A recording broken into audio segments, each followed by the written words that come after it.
Hello, everybody. Welcome back to Two Bye Guys. I think you guys are going to love this episode. It's about one of our favorite topics that many of you listeners identify with. Today, we're going to talk about mixed orientation couples. And my guest is Joshua Gebhardt. He is a licensed marriage and family therapist in the Atlanta area. And he specializes in working with mixed orientation couples. In fact, his 2024 dissertation is titled The Experiences of Counselors Working with Mixed Orientation Couples. And he also leads multiple support groups, including one for women who are married to queer men, which I found fascinating and which we will talk about, and lots of other stuff that we'll get into. Welcome to Two Bye Guys, Joshua Gebhardt. Hey, thanks so much. Glad to be here. Yeah, I'm very happy that we connected. The most popular episodes of this show have been the ones about mixed orientation couples and specifically bisexual men married to women. And that's what I wrote my book about. And yet we haven't really had the counseling perspective and someone who works with a lot of these actual couples. I work with a lot of these men, but not couples. And so I'm very excited to hear your point of view. Welcome. Yeah, I mean, for sure. I mean, and it's not surprising to me that you haven't had that experience because I don't think there's a ton of counselors out there doing this work. Yeah, I know that because I just received a request to be referred to someone who specializes in this. And like you came to mind, and that's great. But like he didn't know where to look. I didn't know where else to look. Thankfully, we had met recently and I could refer him to you. But there are not a lot of resources, and there are a lot of counselors and therapists who do not know how to navigate this at all. Absolutely. Your Absolutely. perspective today will be valuable. And also, I introduced you incorrectly. You just completed the PhD, so it's Dr. Joshua Gebhardt, in fact. Yes. I don't think I'll ever make a victory lap on that one again. Well, welcome, doctor. My apologies. Okay, so I in a little bit I want to hear your story too, but let's like start with the basics of this. And like your dissertation is about mixed orientation couples. What is a mixed orientation couple? How do you define it? Yeah. So, and again, I apologize if my answers today are like really lengthy. I am a therapist, and so I don't get too often of a chance to talk myself. So, uh, Amazing. yeah, but I'll try to make it concise. So, historically, if you looked at like what a mixed orientation couple is, some of the research dates back to like the 70s and 80s. But at that time, mixed orientation couples were really seen as like heterosexual couples, where the husband was in some ways acting out sexually with other men. And then as the 80s and 90s approach, and even until the early 2000s, you start really getting into like, society starts understanding more things around identification and the importance of that. And the definition kind of changes and shifts, just a little bit there. But in present time, we would say that it's a couple in who has at least one partner or spouse that identifies as something non-heterosexual. Cool. And like it is interesting. I mean, maybe we'll get more into this later, but it is interesting that like you went right to where the man is the fluid one as opposed to the woman. Like it could be both ways, but why is that like sort of your focus, it seems? Yeah. So, I mean, historically, if we look at the experience of queer or lesbian women, men didn't, or society didn't really even give them a chance to like identify, that this was an actual identity. And, it really was not given too much credit if, a woman experienced some type of bisexuality or was actually a lesbian. And and so, you know, with that history being there, like, ultimately, I have worked with a range of couples who it's mostly the man that's struggling with this. I'm Hmm. positioned in the South, uh, in Atlanta, and there's a lot of religious and conservative groups here, and so, you know, I just have had the experience of mostly seeing men. It's not to say that it doesn't happen with women, but my practice is just really focused on that. Um, yeah, Yeah. I mean, there may be many reasons for it. And I don't want to judge everything based on gender, but it does. My experience has been like when it's the queer man with a woman, that is a particular struggle. There are particular challenges where, and like not as much resources or support for it. And yeah, the other way around feels like it's more common and accepted and understood in some way. I don't know, maybe, and or maybe the women are less interested in exploring outside the marriage, and that's maybe why there's less conflict. Okay, but let's get into that well, I mean, conflict and it maybe the yeah. Go ahead. just to speak to that, like, Yeah. I mean, if we look at prevalence rates of bisexuality amongst men and women, um, you know, it's much bisexuality is much higher in women. Now, Hmm. again, I'm sure you can speak to this, but like, uh, I would say a lot of that's culturally and how society has kind of like conditioned the experience of same sex engagement. Um, for a lot of straight men, uh, same sex engagement between two women is something that is not taboo. It's actually Right. enjoyable.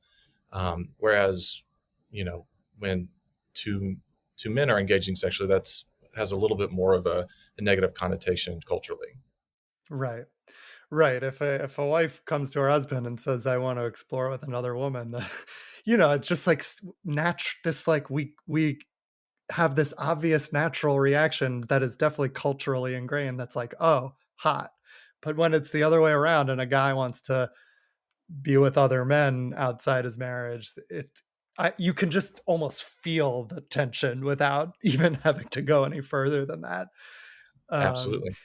so your intro to your dissertation says these mixed orientation couples face distinctive challenges that result in high relational distress and low relationship satisfaction. We're going to talk about how to navigate that, but can you tell us like what are some of those distinctive challenges? Yeah, I mean, I think before talking about that, like, it's really important to discuss um, like there are mixed orientation couples that do experience moderate to high levels of satisfaction. I'm just not seeing them in my therapy sessions because Hmm. you know they're they're not distressed. Right. And I think that that's one of the reasons why I focused on the man's experience, or the husband's experience, um, was because those were the couples that I saw mostly struggle. Um, and so those couples were you know coming into therapy, and uh, they're just highly traumatized when they come into session. Um, like, most of the time, sexual or a sexuality that's disclosed, that's a non heteronormative sexuality, is oftentimes seen as like a betrayal or an affair. And so you're getting Mm. couples that are coming into session just, again, traumatized. Both of them are traumatized. Um, they, maybe somebody, uh, there was affairs involved, or uh, the wife found an email chain or received an anonymous letter from somebody about her husband's work travels. But the couples that are coming to me have not talked about this openly. And I would say, most of the couples that you know do just fine after disclosure have typically arranged their marriage to be some type of non-monogamous agreement in the beginning that they've talked about, they've planned for, as maybe a potential option over the course of their relationship. But most of the couples that are coming in to work with me in session are heteronormative presenting, and have agreed to be in some type of monogamous relationship. And again, the non heteronormative person, the queer person in the relationship, in this instance, the husband, again, is either have just been found out through an affair, or is beginning to have a questionings of his sexuality. But regardless, all of those instances are seen as really traumatic for both people. Mm. Yeah, that makes sense. And like, even in the cases without infidelity, even just the non-disclosure can feel like a betrayal, right? It's like, oh, if you knew, Absolutely. when did you know this about yourself? If you knew this, why didn't you tell me? Because that, that what is a partnership or marriage, but like being able to share this stuff. Do you see that too, even without infidelity? Oh my gosh, absolutely. I mean, it's the notion that, like, if you have the attraction or if you have the feeling, then you're cheating on me. Mm, And then you add the layer of it being taboo because maybe the husband's gay or bisexual, and that forces, unfortunately, the wife into this position of feeling betrayed, uh, feeling like she's kind of been just like bulldozed with this information, or deceived in some ways. That her husband hasn't shared this really really intimate detail with her prior to this point. And again, these are couples that have been together some of the times for 25 to 35 years. They have kids, they've established a life together, their community is shared amongst them, extended family is involved. And so the disclosure of this just marks such panic, because it's almost like before you even you know uh, do any kind of therapy, the couple's already kind of like predetermined, like, our life's over. mm, This has got to stop, this has got to end, and there's no way forward. mm. Interesting. What do you work on them? I mean, we'll get I don't even know where to go next, but what do you do in that situation when you have a couple like how do you navigate that with them? Well, I mean, I've been doing this work long enough that I can be a little bit or a little cynical and be like, well, y'all need to go find a therapist, because I don't know what's going to happen here. But Uh, obviously not. I'm not saying that. I'm very empathically engaged with what's going on at the moment. But I say that joke because, like, it is so distressing. And we'll talk about my research in a little bit. But, like, that was the issue of why I wanted to study this, was because nobody was talking about it. I mean, even in the clinical yeah. community, there's no handbook, there's no manual, and so for some of the therapists and counselors that I interviewed and studied, I mean, they talked about just not having any resources. They had never seen this before, and they surely didn't know what to do when that Yeah. happened. Again, Mm, it's panic all around, and the unfortunate part about that is when a couple's seeking therapy, you would hope that the therapist has at least enough grounding where they don't panic too. yeah. That makes sense. Oh, we'll get more into that and the counselor perspective Sure. on it and how that affects them. How long have you been doing this, by the way? Oh goodness, about a decade now. Wow. My Cool. research has on mixed orientation couples goes back to even my master's, or my graduate degree in marriage and family therapy. I completed my thesis on that too. Um, so I mean, I've been doing this for about a decade now. Interesting.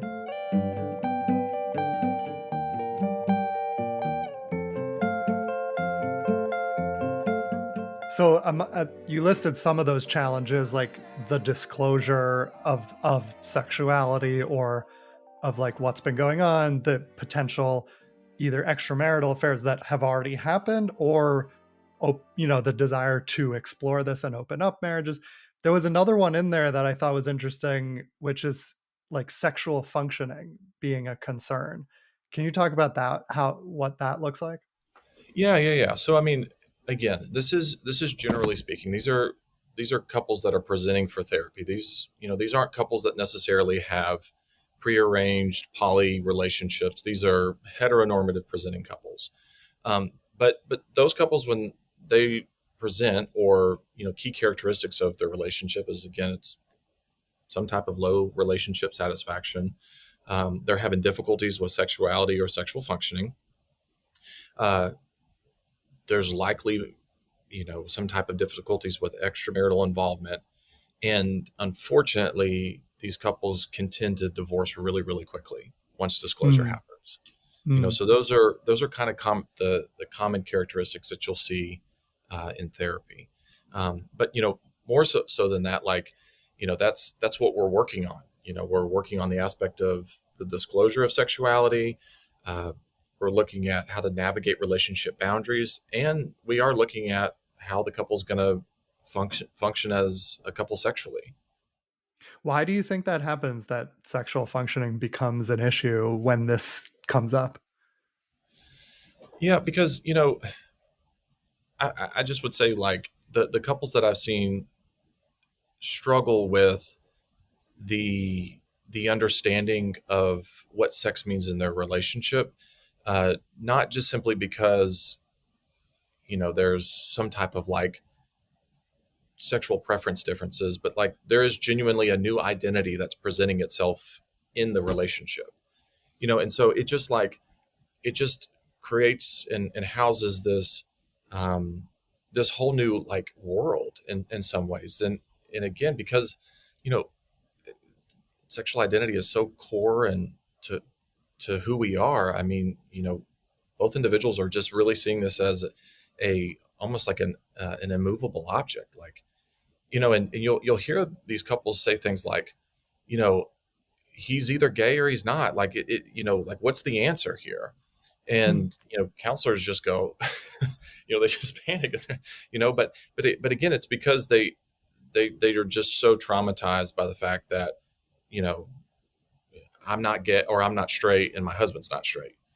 And I mean, maybe I'm getting a little bit too far off on a tangent here, but there's oftentimes not the or the husbands per se. The wives also have this difficulty, but the husbands some of the times are coming into session going, "I'm not gay. I you know I have sex with men. I watch porn with only men in it. I think about men. I dream about men, but I'm not gay." And so it's difficult for a counselor to, like, see all these kind of sexual behaviors and expressions, but just such a resistance to even identify as gay or bisexual. Oh, as gay or bisexual. So that's the Absolutely. interesting part, is like you mentioned, like, oh, you're either gay or you're not gay. And like my mind is like, no, you can be somewhere in the middle, of course. And like many people just are not aware of bisexuality or don't think it's a thing. So like when the guys come in to see you, is that something they're struggling with? Like, am I gay or bi and how do I know? Yeah, I had a one of my colleagues, and also somebody that I uh, got to know through the research that I did, talked about how, like, the intake call for the couple. Uh, she talked about how the husband said, "Hey, we can do therapy together, but you just need to know I'm not gay." And there was just, like, no questions asked. Like, there was just no willingness to even identify with that, when there was just, again, such a discrepancy between his identity and what his sexual attractions and behaviors were. um, yeah, so I mean, it's difficult because the husband's experiencing that, while on the other end, the wife is going, "Okay, let's figure this out. What's going on? Like, we need to know something." and Uh-huh. and, again, there's just so much pressure to figure out everything all at once in the beginning of things. Yeah. Interesting. I'm gonna dig into that for a second. Are you saying like some of the guys, when they're saying like I'm not gay, are they kind of like maintaining a straight identity to maintain the marriage and then kind of trying to expand the bounds of straightness? Like I'm straight and I just like this thing for these other reasons. It's not part of my sexuality. It reminds me of like Joe Court. I don't know if you're aware of him, of who Hmm. I have some issues with, but is that kind of what you're saying? And are they just like ignoring the possibility of bi and working within this binary idea? Yeah. I'm really familiar with Joe's work. He's a colleague of mine. I spoke to him several times, and you know, for the most part, he's written the most comprehensive book there is on it. And I think the title of the book is "My Husband, Gay, Straight, or Bi," Yeah. and I mean, I think it was published almost 20 years ago. And Yeah. so even though as comprehensive as it is, like there's just not a lot of resources out there to understand this. And so, what I'm suggesting is that most of the time there is just a discrepancy between how the husband is attempting to identify and hold on to, some of the times in a desperate attempt to maintain this heteronormative straight identity, whereas there's almost this whole entire other life that, one, he's never unpacked or understood, and all of a sudden it's bleeding out into his everyday life and now his marriage. And the person that knows him the best now knows this piece of information that he has to kind of come clean about. And so I would say most of the time it's about preservation for sure during that initial stages of panic. Hmm. Interesting. There's one of the counselors in the study that I did, talked about one of the couples that they saw, and just kind of a general theme of how couples act at this stage. And he said, it's like couples almost like come in and say like, hey, we've got to like change his sexuality, but we like can't get a divorce. Like that's not going to happen. So they put, changing your sexuality on the chopping block rather than maybe understanding the the context of how their marriage is existing. And again, if I could, like, these couples have 20 to 30 years together of a life, and then all of a sudden something like disclosure of an affair or sexuality being something that's not straight. I mean, it just drops a bomb in their life. Yeah. Wow. One of the things I hear people ask, like when I work with them, or I was just at this How conference. It's a conference for husbands out to wives. Is like, just like what's going to happen, and we'll get into like how you figure that out. But you had like a kind of a statistic in there of just like basically there's three buckets of what can happen, and it's roughly a third of the time these three things happen. Can you share what those are, Yeah, like the absolutely. outcomes? Yeah. Yeah, and just to be really clear, this information or statistics comes from um, research that was done like back in the 2000s, and the statistic came from like like like an online forum or a message board for this. And so, Okay. like this is not like actually something that like we sat down 1,000 people and looked at this. This is just kind of like uh, qualitative data, but to some degree. But it is quantitative in the statistics portion of this, because what the researcher found was about a third of these couples divorce really quickly, and then another third typically stay together for about 2 to 5 years and then divorce, and then the other third stay together Hmm. and don't divorce. Yeah.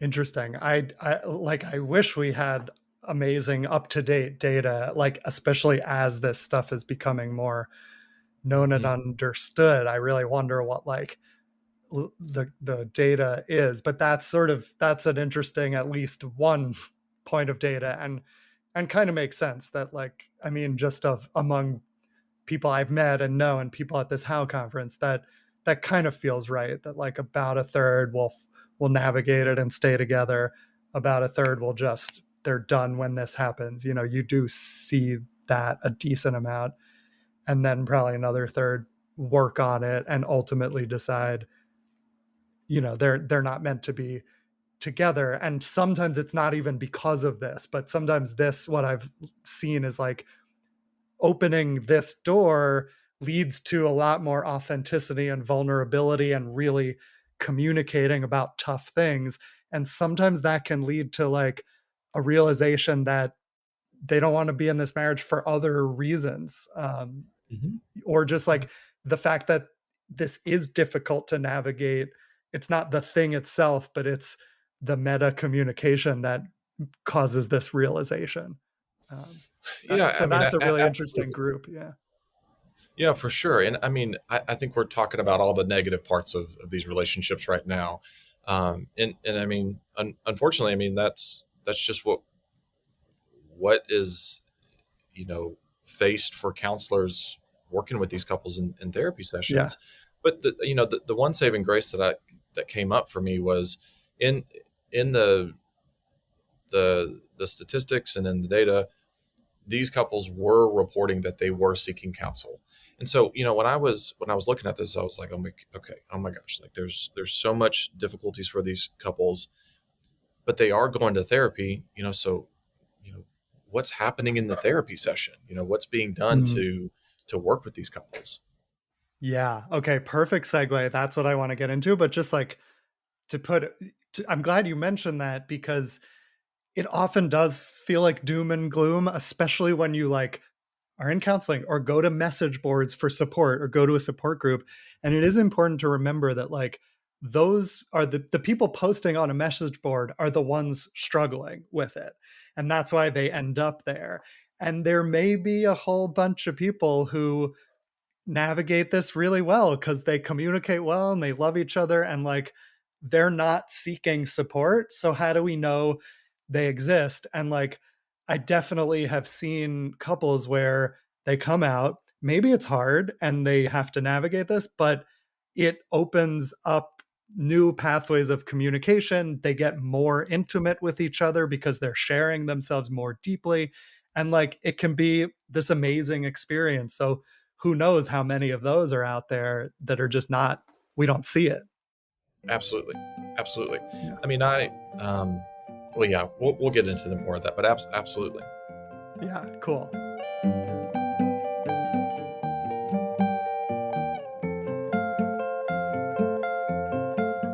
Okay. So let's transition to talk about like what your dissertation is about and the importance of like the experience of counselors working with these couples. So like you wrote that there's a significant lack of understanding of how counselors work with mixed orientation couples. There's very little research on their experiences in couples therapy. So like what have you learned from interviewing and researching these counselors or your own work? Like what do you want to share about their experience? Yeah, I mean, first off, it's hard to operationalize success in couples therapy, regardless. Whatever type of relationship it is. Like, how do you actually like tell a whole group of people that like therapy's been successful? It can really be subjective around like how the couple's approving and what it is that is their goal. But I think that also lends itself to why studying this was so difficult, because what's a marker for success for these couples? Is it Yeah. is it relationship preservation? Um, is it living authentically? I mean, it it's just a challenge to actually identify what that is. Yeah. That's an amazing point because like at least with a lot of people I've met, you tell me if this is your experience, but like initially relationship preservation seems to be like the first goal, but then that can often shift, and many of the people who are like really happy in the end up splitting. And sometimes I've even met people, there was someone in my book who's been on this podcast who like has a better relationship with his wife now that they're divorced, and they're still Yep. friends, they're still co-parents, they are more intimate and authentic than ever. They just don't live together and they're not married. Yeah, yeah, absolutely. Which again, I think contributes to why mixed orientation couples have kind of been left out of the equation for what goes on in couples therapy, because it's just such a vastly different way to understand a relationship.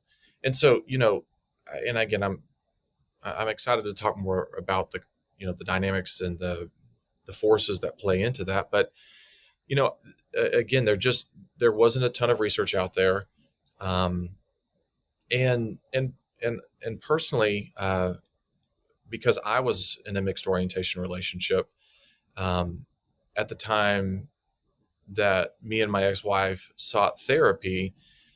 I mean, and I'm not trying to exaggerate or be hyperbolic here, but like, I mean, I think we went to probably about 10 different people, either as a couple or individually. Um, Wow. you know, support systems like, uh, our pastor that married us, people that we knew from our past that were, kind of like spiritual or religious, um, like mentors. We sought professional help. We went to a couples counselor that was referred to us by a family member. Uh, we went and sought our own individual therapist. I spent time with her therapist, and the unfortunate part about this is that I don't think any of um, those support outlets were actually really helpful. I mean, Hmm.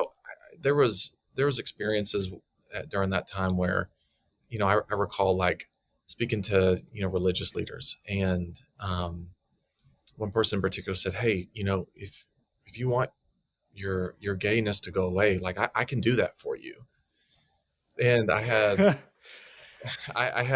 even I even had like you know I remember this one time being in couples counseling where me and my ex-wife came into the session and we're obviously both just so overwhelmed.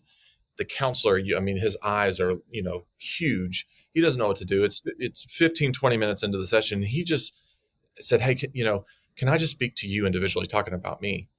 Um, and he separated me and he looked at me and said, "Are you gay?"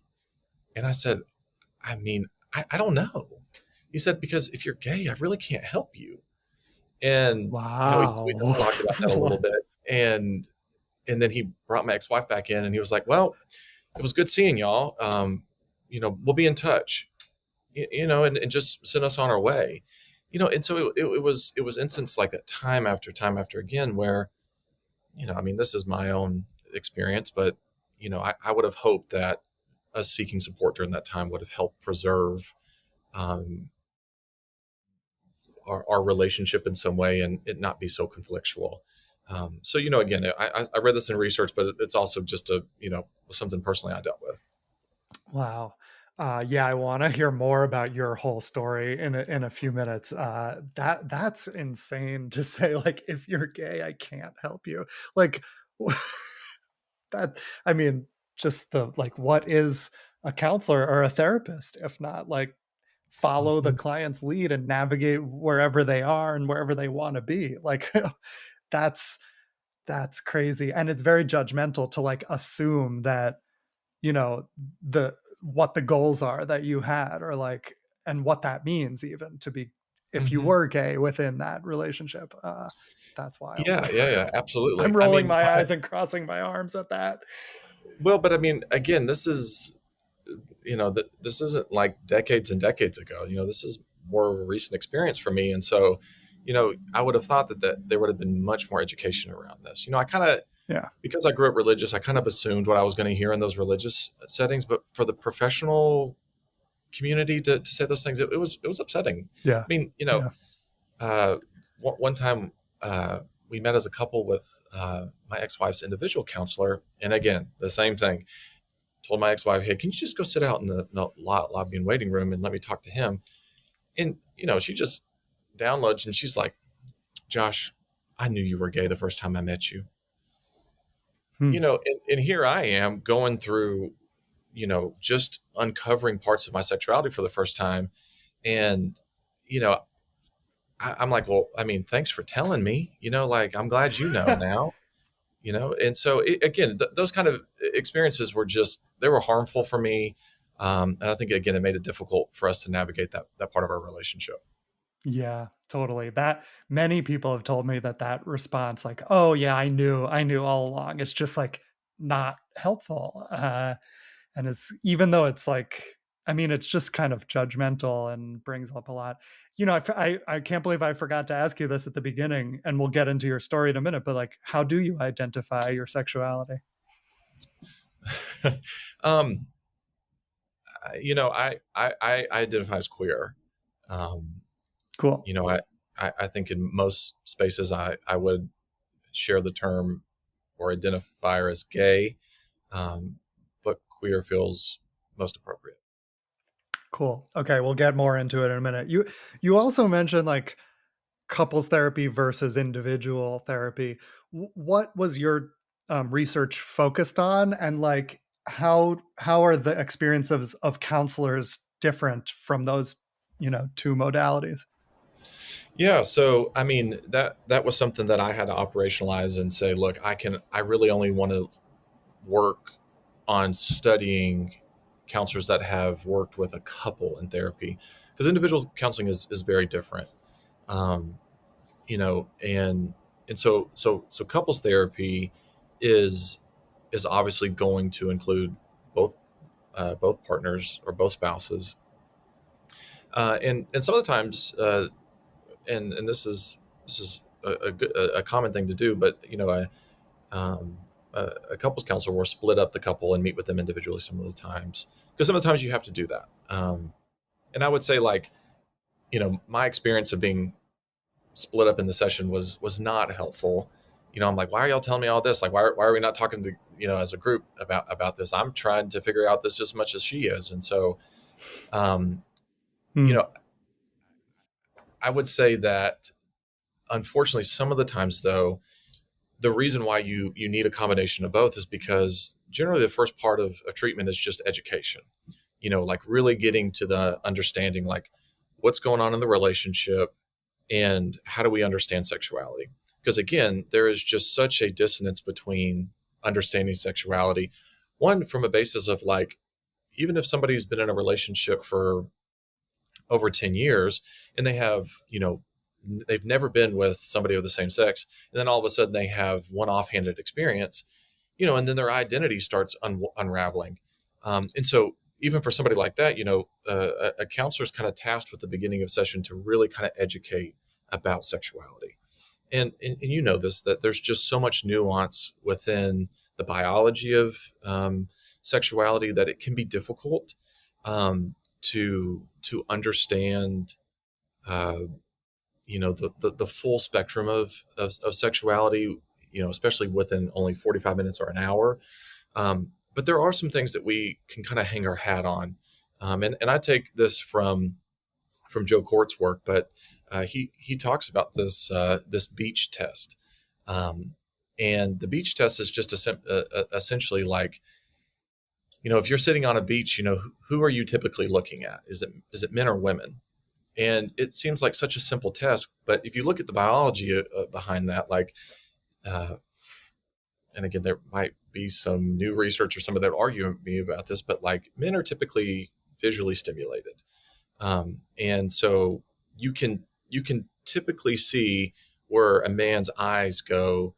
What it is that they're interested in sexually. We've looked at studies about this. Um, you know, Straight men typically are looking at the chest, and gay or bisexual men are oscillating between that and the growing region. And I share this because again, you as a counselor, you have this man who or husband who is just confused, and they don't know. There is a need for general education about that. So again, a lot of that is just educating at the beginning, like getting down to some type of orientation. You take kind of like a little bit of a sexual inventory and how they understand how their sexuality is developed. Because again, there's so many people that would argue with me about this, but for these couples, a lot of times we need a basis for how we're understanding what we're up against here. Because the experience of a gay man married to a straight woman compared to a bisexual man married to a straight woman is very different. Yeah. I was gonna say something else, but since you left off on there, can you tell us that? Well, we I see mean, in I know these. it's sort of obvious, but like, yeah, what's the Sure, difference? sure. Yeah, so we typically see men that are bisexual have higher levels of satisfaction in their relationship with straight women, whereas men who are maybe more explicitly gay report a much lower satisfaction in those relationships. That makes sense. Yeah, and also, like, it also makes sense what you said before about couples therapy and individual. It's like, especially if people are coming to couples therapy having just disclosed or an affair has come out, like, the guy may not fully understand himself at this moment, as if this is like a new thing that bubbled up. It took me years to read stuff online and figure out what I was and go to discussion groups. And thankfully, I wasn't in a long term marriage at that time. So I could just navigate it on my own without having to worry about like how this affected a current partner. And like individual therapy was really helpful and necessary for me to come Absolutely. to an understanding. And I did that for a while before I started coming out to anyone. And so to just jump into couples therapy without the understanding yourself, I can imagine that that would be trickier to navigate. And there's an education component of just like, level setting or something. Oh my gosh, absolutely. And unfortunately, you know, as the counselor, you're doing this education with so much shame that's been, is just touching all aspects of the couple. You Yeah. know, shame that like, how could I have done this? Who am I? And this is for both the husband and the wife. And and so it's you're trying to offer your best education and understanding of what's going on, but at the same time, like you're doing so much just de-escalation of like, we don't. This doesn't mean the relationship has to end. Like everybody can take a breath, but because again, there's just so much shame involved. Yeah. It feels like that's not an option. Right. So much shame and also potentially tension between them and worry about what's next. And like sometimes it just takes some time to figure out where you are and who you are before you can decide what's to happen next. Like, do you recommend people let's say people are in that situation where this has just sort of come up suddenly, or maybe for the wife more suddenly than for the husband, like, do you recommend they go to individual therapy first? Do you recommend they do it in conjunction? Like, what's your advice? I mean, yeah. So, I mean, as a marriage and family therapist, I'm always going to lean more towards relationship work. But let me be very clear: individual counseling is so important during this time. Um, and again, not just with other counselors. I mean, yeah, I'm always looking for referrals to send, you know, uh, the couple out individually. But for me, I mean, I'm needing to meet with each partner individually. I mean, it's imperative, and Mm, the reason why I mean is, I can't tell you the heartbreak that comes from you know working with a husband who is just so embarrassed and so shame and ridden with shame about understanding this piece of identity while his grieving significant other and wife is sitting in the room. yeah, And so as she's listening to him uncover the parts of his identity and going down, who him understanding who he is, and I mean essentially coming out of the closet. I mean she's just melting. And it's horrible.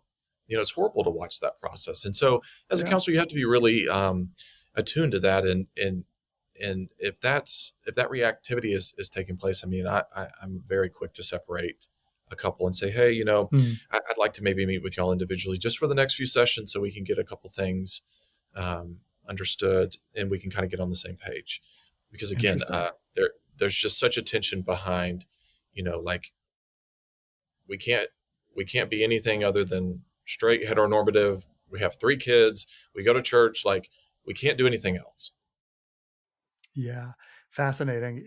Do you when you do that, like, how do you now is there any triangulation that you do, like when you if you hear something from both sides of this that they maybe can't yet share with each other but they can feel comfortable sharing with you, how do you navigate like relaying that information? Is there any ever sometimes like you share it instead of them sharing it with each other, or do you facilitate, how do you facilitate them sharing it with each other? Oh my gosh, absolutely. I mean, obviously, I want to promote a sense of agency for both parties here, um, but I mean, there's been multiple times where both parties have just said, "Can you just help me communicate this? I can't. I don't know how to do it."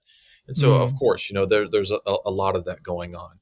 But I would also say, like, as a couples therapist, like I'm constantly in the middle of things. I mean, one of my jobs is to be a secret keeper, and it's not to mean that like I'm trying to be manipulative or deceive, but I mean that's just kind of the essence of being a third party witnessing a couple go through what they're going through. So individually, and this is unfortunately a phenomenon that takes place here, or again a characteristic. It's just the difficulty with extramarital involvement. I mean, I'm spending a lot of time individually with the husband asking explicit questions of like, are you currently sexually active? Like, are you currently engaging with other men? Um, Obviously, from a relationship perspective, I'm wanting to understand that, but too, from a health perspective, I think these statistics, but closeted gay uh, and bisexual men have the highest transmission rates of things like STDs and HIV. mhm, And again, I would say the reasons why we would suggest that's the case is that one, the shame aspect. They're not going to go to a free clinic and sit down and talk with uh, a medication or a medical provider about their sexual behaviors, and so they engage in these risky behaviors, and they put themselves and their wives at risk. So I really have to understand that because I mean, and this is not uncommon and this has happened multiple times in session that I am encouraging the husband that we have to tell her about these things because she's at risk for some type of transmission of disease or infection, and things like HPV can be very asymptomatic, um, and it's really detrimental to women. It can easily lead to cervical cancer, and again, that's a common STD, or virus that can be transmitted. So we have to be looking at safety in yeah, these instances. And I cannot tell you how intense the shame is when the husband shares this, and then his wife has to go get a drug screen, and she's positive for things like gonorrhea or syphilis, mhm, and or maybe has contracted things like herpes, yeah, and I mean, again, the husband is just ridden with shame. But again, it's my job as a therapist to make sure that you know those things don't continue, because I mean we got to keep people safe. I mean, there's nothing like being in therapy for 3 to 6 months and then all of a sudden a couple discloses that one of them's been having an affair the whole time. You just go back to square one. So you really gonna have to flesh those things out at the beginning. right, right. It makes sense that like shame about your sexuality or practices would lead to not getting tested, but like then the shame of what can happen from that is probably like 10 times worse, and it makes sense. So everyone go get tested. It's you can do it for free probably. You can get on prep. I get tested every 3 months. It's easy. Go do it. And it can Um be free. Yeah, I mean, for if you have insurance, it probably is free, and there are probably if you don't, there are places you can do it for free, and Mhm. confidentially. So at the very least, start there. Um, it's good for you too. If you have something, it's good to know. I get the shame of it, but what is. Find out.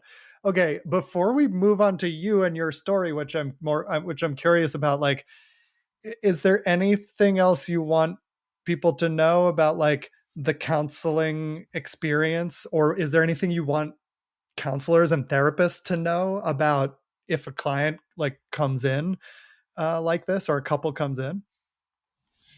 Um, I mean, I mean, yeah, I mean, for sure. I mean, Like, we could talk for an hour probably about this.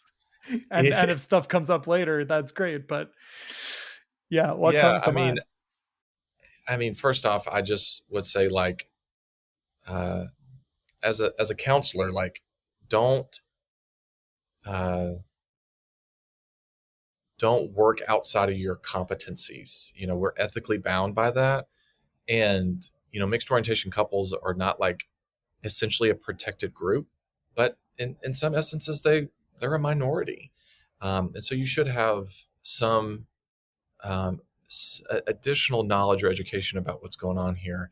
You know, if you don't feel like comfortable, you can do more harm by faking it. You know, make an Mm, appropriate referral and reach out to other providers in your area who maybe do work like this. mm, cool. And if you're navigating this, go see Dr. Joshua Gebhardt for couples counseling and come see me for individual coaching. Perfect. Don't look any further. All right. Well, okay. This is wonderful. I kind of feel like this is going to be a two-part episode, and this may be Sure. the split point. So listeners, if you're hearing this, come back next time to hear Joshua's story. And thanks for listening to this episode. And yeah, okay. And now we'll just get right into your story. So here we go, part 2. Stay tuned for part 2 next week.